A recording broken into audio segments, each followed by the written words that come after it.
Hi friend, সবাই কেমন আছো? আশা করছি সবাই অনেক ভালো আছো। আমিও অনেক ভালো আছি। আমি তোমাদের স্বপ্না চলে এসেছি নতুন একটা ভিডিও নিয়ে। তো সেদিন আমি গিয়েছিলাম আমার একটা দিদির বাড়িতে। উনি আমার রেগুলার কাস্টমার প্লাস হচ্ছে বন্ধুও বলতে পারো। তো উনি আমাকে বলেছিল মেনলি ওনার চোখে প্রচণ্ড পরিমাণে ডার্ক সার্কেল আর মুখে অনেক পিগমেন্টেশন হয়েছিল, তার জন্য একটা ভালো কিছু সাজেস্ট করতে। তো আমি আমার মতো করে একটা ফেশিয়াল করে দিয়েছিলাম আর তার সঙ্গে দিয়েছিলাম হাই ফ্রিকোয়েন্সি ট্রিটমেন্ট।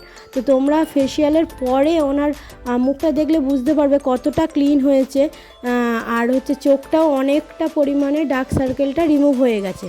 যদিও ফেশিয়ালটা 2-3 দিন পরেই ভালোভাবে বোঝা যায়, তাও তোমরা এখনই মুখটা দেখলে বুঝতে পারবে কতটা পরিমাণে মুখ থেকে নোংরাটা বেরিয়ে গেছে। তো এই ফেশিয়ালটা অনেক বেশি এফেক্টিভ। যারা আমাকে বুক করতে চাইছো আমাকে কন্ট্যাক্ট করতে পারো। আমার কন্ট্যাক্ট নাম্বার 7063382846। সবাই আমাকে জানিও কাজটা কেমন লাগলো। ভালো লাগলে লাইক সাবস্ক্রাইব করে আমার পাশে থাকবে। চলো আজকের মতো টাটা বাই বাই। সবাই অনেক ভালো থাকবে। Thank you.